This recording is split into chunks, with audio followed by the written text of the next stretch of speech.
Deus deixa um mandamento para o povo hebreu em Levítico.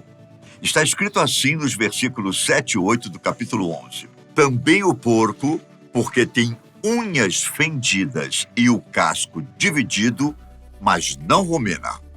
Este vos será imundo.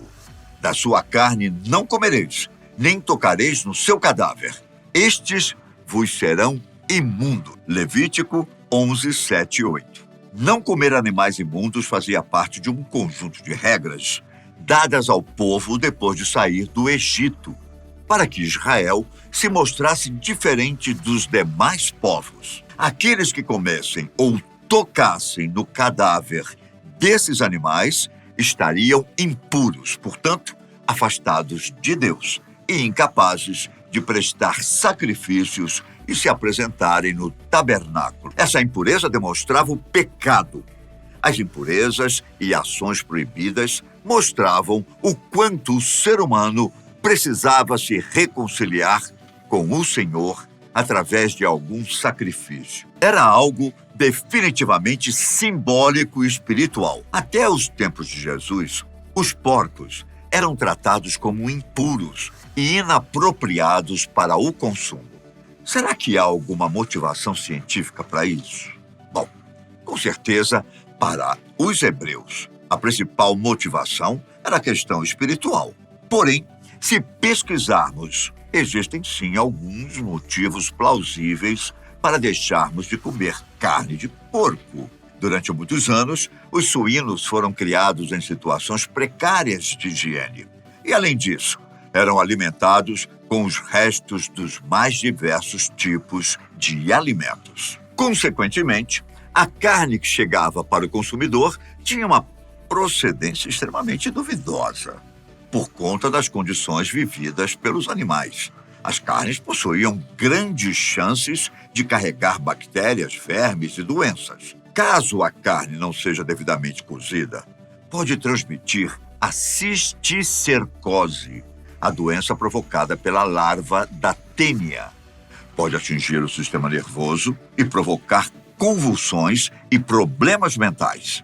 A tênia, verme achatado que pode atingir 4 metros de comprimento, pode se desenvolver em nosso corpo. Uma vez presa à parede do nosso intestino, provoca a teníase, doença que tem sintomas como dor de barriga, vômito, gases, perda de peso, diarreia e mal-estar gástrico. Por isso, o ideal é que os cortes suínos sejam sempre bem assados ou bem cozidos.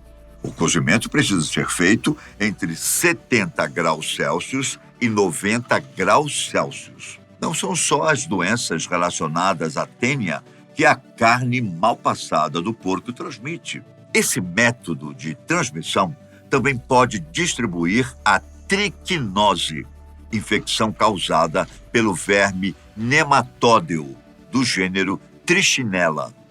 A triquinose gera enjoo, diarreia e cólicas abdominais. Pouco depois, começam a apresentar dor muscular, fraqueza, febre, dor de cabeça e até inflamação de outros órgãos. Na maioria das pessoas, essa doença provém de comer carne de porco, especialmente em regiões onde os suínos são alimentados com resto de carne crua e lixo, ou de comer carne de javali, urso ou morsa. A hepatite E é transmitida através da ingestão de carne mal cozida ou produtos derivados de animais infectados, como o fígado de porco. Essa doença pode ser muito grave em gestantes. As grávidas podem ter insuficiência hepática aguda. Além disso, é possível a perda fatal e até a mortalidade. Até 25% das mulheres gestantes podem morrer se tiverem hepatite E no 3º trimestre. A carne de porco pode ser ainda mais perigosa quando processada. O risco de doenças cardíacas aumenta à medida que a quantidade de consumo de carne aumenta. De acordo com um estudo publicado na revista Critical Reviews in Food Science and Nutrition, publicada no ano passado, O estudo afirma que para cada 50 gramas de carnes processadas, como bacon, presunto ou salsicha ingeridas, o risco aumenta 18%. Comer carne bovina, cordeiro e, claro, de porco e processadas aumenta o risco de doença coronariana. Os alimentos processados também aumentam consideravelmente a chance de desenvolvimento de câncer.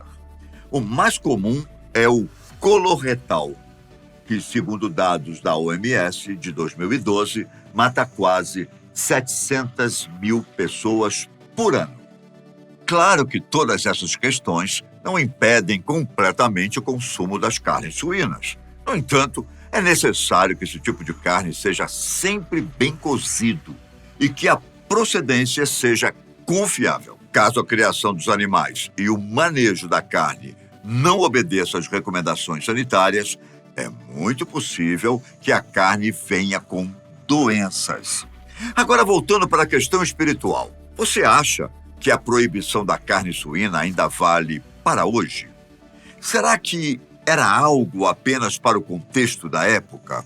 O que o próprio Jesus Cristo tem a dizer sobre isso? No Antigo Testamento, Deus deu ao povo hebreu várias regras para mostrar que era diferente dos outros povos e que demonstrava que eram puros e separados.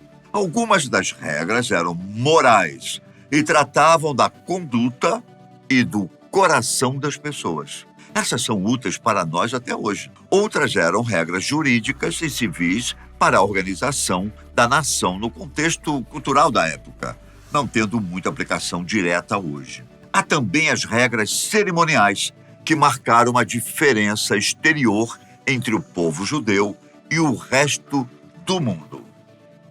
Faziam parte das regras cerimoniais a circuncisão, os sacrifícios e, claro, a proibição de comer animais impuros como os porcos. Com certeza, cumprir esses mandamentos era sinal de compromisso com Deus, mas sem uma profunda e verdadeira mudança de coração, essas regras não tinham muito valor.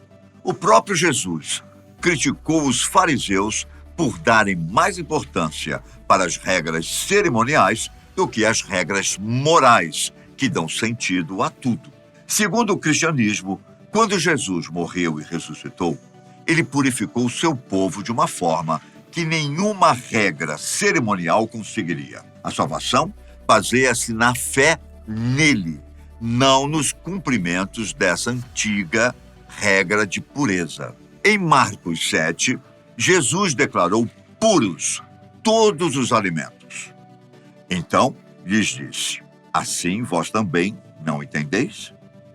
Não compreendeis que tudo o que de fora entra no homem não o pode contaminar, porque não lhe entra no coração, mas no ventre, e sai para lugar escuso? E assim considerou ele puros todos os alimentos. E dizia: o que sai do homem, isso é o que o contamina. Marcos 7, 18, 20. Não há dependência dessas regras exteriores, pois elas não mudam o interior. O Cristo muda o interior e isso reflete na vida exterior, sem qualquer outra cerimônia. No início da igreja, pouco tempo depois da subida do Cristo, cristãos, judeus, queriam permanecer cumprindo as regras cerimoniais do Antigo Testamento. Mas isso não era necessário. Todos, judeus e demais povos, eram puros só por acreditarem em Jesus. A proibição de comer carne de porco, então, não foi mantida. Na opinião do apóstolo Paulo, como ele afirma em Romanos, nenhum alimento torna o homem impuro. Porém, se comer carne de porco causa em você problemas de consciência ou dúvidas, não coma. Paulo afirma que não há problema em comer, mas também que não é preciso julgar quem vê problemas.